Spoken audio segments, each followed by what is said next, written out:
আসসালামু আলাইকুম ওরহমতুল্লাহি ওবারাকাতু। প্রিয় শ্রোতা, আশা করি আপনারা সবাই ভালো আছেন। আমিও আল্লাহর অশেষ রহমতে আলহামদুলিল্লাহ ভালো আছি। প্রিয় শ্রোতা, আমরা শিখতেছি নবী করিম সাল্লাল্লাহু আলাইহি ওয়াসাল্লামের জীবনী। আজ আমরা 20 নম্বর পর্ব থেকে জেনে নিব ইনশাআল্লাহ। প্রিয় শ্রোতা, গত ভিডিওতে আমরা জেনেছি ওমর রাদিয়াল্লাহু ইসলাম কবুল করেছেন। আজ আমরা জানব ওমর রাদিয়াল্লাহু কিভাবে ইসলাম কবুল করেছেন। নবী করিম সাল্লাল্লাহু আলাইহি ওয়াসাল্লামের দোয়ার বরকতে ওমর রাদিয়াল্লাহুর অন্তর পরিবর্তন হয়ে গেল। ওমর রাদিয়াল্লাহু ইসলাম কবুল করার আগে অনেক মুসলমান অত্যাচার করেছিলেন, অনেক মুসলমানকে অত্যাচার নির্যাতন করেছিলেন। তার হাত থেকে মুক্তি পাওয়ার জন্য অনেক সাহাবীরা হাবাসা এলাকায় হিজরত করে চলে গেলেন। তাদের মধ্যে আছেন উম্মে আবদুল্লাহ লায়লা বিনতে আবি রাদিয়াল্লাহু আনহা এবং ওনার স্বামী আমির ইবনে রাদিয়া। এই দুইজন ওমরের হাতে অনেক নির্যাতিত হয়েছে। তারা মক্কা ছেড়ে হিজরত করেছেন হাবাসা আবু সিরিয়া এলাকায়। তখন ওমর রাদিয়াল্লাহু জানতে পারলেন তিনি তখনও ইসলামের দুশমন ছিলেন। তিনি জিজ্ঞেস করলেন, তোমরা কোথায় যাচ্ছ? তখন মহিলা সাহাবী বলেন, আমার স্বামী একটা কাজে আবু সিরিয়াতে গিয়েছেন আর আমরা হিজরতের জন্য রেডি হচ্ছি। ওমর বললেন, ও আবদুল্লাহর মা, তোমরা কি কোথায় পালিয়ে যাচ্ছ নাকি? তিনি বলেন, আপনাদের অত্যাচারে তো আমরা যাবই। তখন ওমর বলল, যাও, আল্লাহর দুনিয়াতে জায়গার অভাব আছে নাকি? এর উত্তরে তারা বলে, তোমরা তো আমাদের উপর অনেক অত্যাচার নির্যাতন করেছ, তাই আল্লাহ কোথাও না কোথাও আমাদের ব্যবস্থা করে দিবেন। ওমর বলে, যাও, আল্লাহ তোমাদের সঙ্গী হয়ে যান। এই কথা শোনার পর তারা বলে, ওমরের মন কেমন জানি নরম হয়ে গেল। এরকম তো ওমর আগে দেখিনি, সে তো ছিল বাঘের মতো। তখন তার স্বামী চলে এসেছে। সে মহিলা সাহাবী বলেন, এখানে ওমর এসেছে এবং সে এই কথাগুলো বলেছে।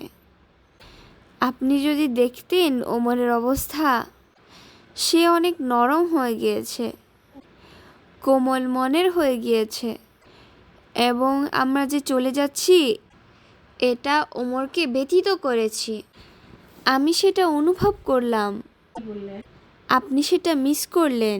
তিনি বললেন, যাকে দেখছো আমার মনে হয় না সে ইসলাম কবুল করবেন। এমনকি খাত্তাবের গাদা যেটা আছে সেও ইসলাম কবুল করতে পারেন, কিন্তু ওমর ইসলাম কবুল করবে কিনা আমার মনে হয় না।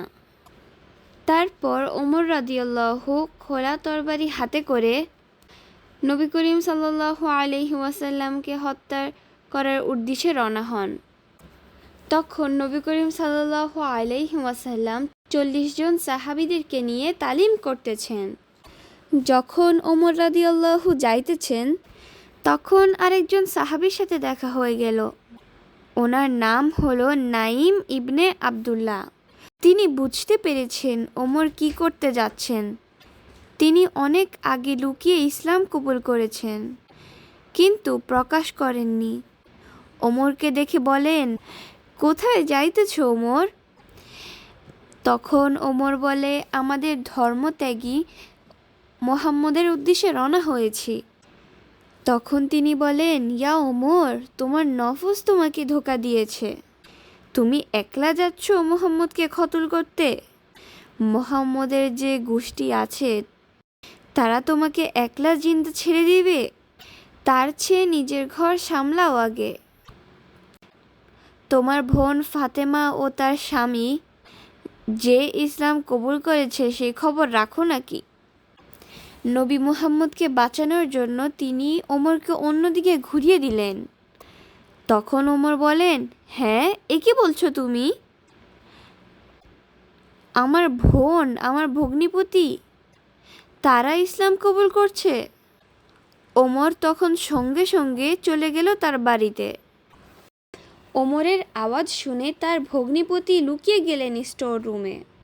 ওমর তখন ওখানে গিয়ে শুনতে পেল তারা সূরা তোহা পড়তেছেন।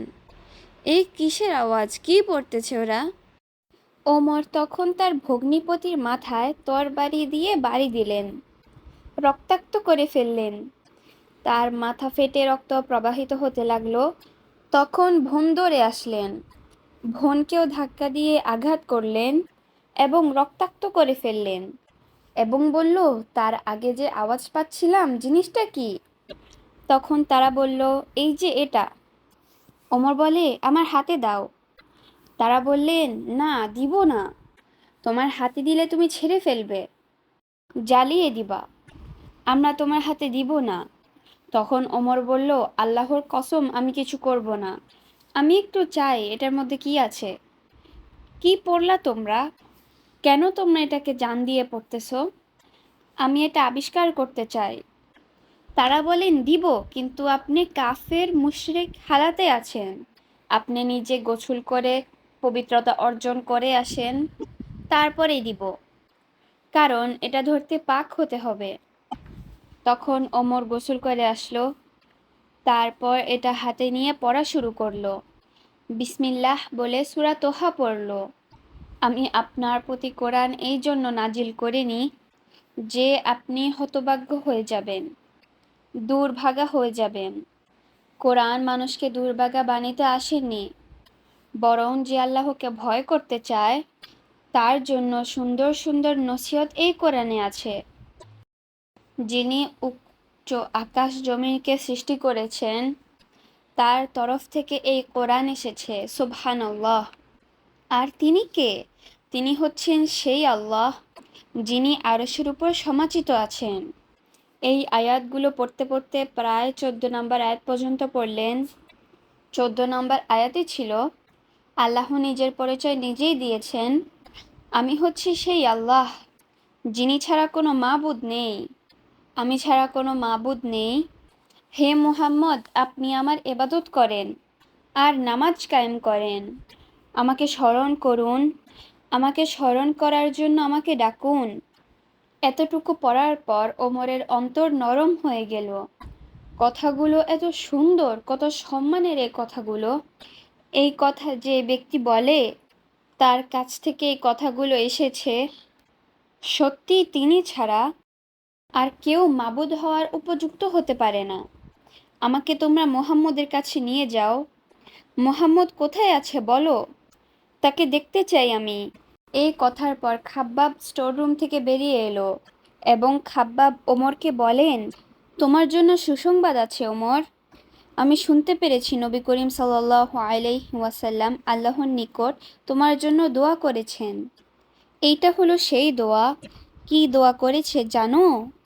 বললেন, হে আল্লাহ, আপনি ওমর অথবা আবু জাহেলকে ইসলামের জন্য সম্মানিত করুন। দুজনের একজনকে নিয়ে আসেন ইসলামের দিকে। ওমরকে বলেন, ওমর, ওমর, আল্লাহকে তুমি ডাকো, আমার মনে হয় তোমার জন্যই সেই দোয়া কবুল হয়ে গেছে। তখন ওমর বলে, আমাকে নিয়ে চলো তাড়াতাড়ি মুহাম্মদের কাছে, আমি এখনই ওনার কাছে ইসলাম কবুল করব। খাব্বাব নিয়ে আসলেন নবী করিম সাল্লাল্লাহু আলাইহি ওয়াসাল্লামের কাছে। ওমরের কাঁধে তখনই ঝুলানো আছে তরবারি। আসলো, দরজা নক করলেন। নবী করিম সাল্লাল্লাহু আলাইহি ওয়াসাল্লামকে সাহাবীরা পাহারা দিতেছেন। দুশমনেরা কে কোনখান দিয়ে ঢুকে পড়ে। সাহাবীরা একজন দরজার পাক দিয়ে দেখলেন যে ওমর তরবারি নিয়ে দাঁড়িয়ে আছে। তিনি ভয় পেয়ে দৌড়ে নবী মুহাম্মদের কাছে গিয়ে বললেন, ইয়া রাসূলুল্লাহ, ওমর তরবারি নিয়ে এসেছেন, তরবারি লটকিয়ে এসেছেন। এখন সবাই ভয় পেয়ে আল্লাহর নবীর জীবন নিয়ে চিন্তা করতেছেন। হামজা রাদিয়াল্লাহু তখন ভিতরে আছেন। বলেন, কি হয়েছে, কি ব্যাপার? বলেন, ওমর তরবারি নিয়ে আসছেন, আপনি খবর পাইছেন? হামজা রাদিয়াল্লাহু বলেন, দরজা খুলো। নবী করিম সাল্লাল্লাহু আলাইহি ওয়াসাল্লাম তখন একটু ভিতরে ছিল। যদি ওমর ভালো কিছু পাওয়ার আশায় আসে তাহলে তো আমরা ভালোটাই দেওয়ার চেষ্টা করব। দেওয়ার জন্য বসে আছি। আর যদি তার কুমতলব থাকে, তার তরবারি দিয়ে তাকে শেষ করে ফেলবো। তখন নবী করিম সাল্লাল্লাহু আলাইহি ওয়াসাল্লাম বললেন, ওকে ঢুকতে দাও, খোলো দরজা। নবী করিম সাল্লাল্লাহু আলাইহি ওয়াসাল্লাম এলেন, কাছাকাছি এসে ওমরের গায়ের কাপড় ধরে একটা ঝাঁকানি দিলেন, জোর করে টান দিলেন নিজের কাছে, আর বলেন, খাত্তাব, কি মনে করে আসলেন? আল্লাহ তাআলা বড় কোনো মুসিবত দেওয়ার আগ পর্যন্ত কি থামবেন না? মতলব কি? ওমর জবাব দিচ্ছেন, ইয়া রাসূলুল্লাহ, আমি আসছি আল্লাহ এবং তার রসুলের প্রতি ঈমান আনতে। সাথে সাথে কালিমায়ে শাহাদাত পাঠ করলেন। শুনে নবী করিম সাল্লাল্লাহু আলাইহি ওয়াসাল্লাম তাকবীর দিলেন। নবী করিম সাল্লাল্লাহু আলাইহি ওয়াসাল্লাম খুশি হলেন, সাহাবীরাও সবাই খুশি হলেন, এবং গোটা মক্কায় ওমরের ইসলাম কবুলের খবর ছড়িয়ে পড়ল। ওমর রাদিয়াল্লাহুর ইসলাম কবুলের খবর কুরাইশরা জানেন না। তখন তিনি বলেন, সবার আগে খবর প্রচার করার ওস্তাদ কে, তাকে ডাকো। সবাই বলে, জামির ইবনে মাআবা রাদিয়াল্লাহু, জুবাই আনকালু, তাকে ডাকো, সে হলো খবর পৌঁছানোর ওস্তাদ। ওমর বলে, আমি ইসলাম কবুল করে ফেললাম। তখন তারা কুরাইশদের কাছে বলে, ওমর ইবনে খাত্তাব ধর্মত্যাগী হয়ে গেছে। তখন ওমর বলে, হে মিথ্যাবাদী, আমি ধর্মত্যাগী হই নাই, আমি ইসলাম কবুল করেছি, আলহামদুলিল্লাহ। সবার সামনে আবার শাহাদাত পাঠ করলেন। তখন কুরাইশদের মধ্যে মারামারি শুরু হয়ে গেল। তাদের মধ্যে একজন বৃদ্ধা লোক এসে বলল, এখানে কি হয়েছে? তারা বলল, ওমর ধর্মত্যাগী হয়ে গেছে। তখন তিনি বললেন, সবারও তো স্বাধীনতা আছে, এটা নিয়ে মাখামাখি করার কি আছে? আরও বলে, ওমরের গোষ্ঠীকে চিনো? তারা কি তোমাদেরকে এমনি এমনি ছেড়ে দিবে? ওমর ইসলাম কবুল করার পর যারা লুকিয়ে ইসলাম কবুল করলেন, তারা সবাই স্বাধীনতা পেয়ে গেলেন এবং সবাইকে দ্বীনের দাওয়াতের কাজ দেওয়া শুরু করে দিলেন মুক্তভাবে। আজ এ পর্যন্ত। আপনারা সবাই ভালো থাকেন, সুস্থ থাকেন, আমার জন্য দোয়া করবেন, আমার আম্মু আমার আব্বুর জন্য দোয়া করবেন। পরবর্তী ভিডিওতে দেখা হবে। আল্লাহ হাফিজ। আসসালামু আলাইকুম ওয়া রাহমাতুল্লাহি ওয়া বারাকাতুহু।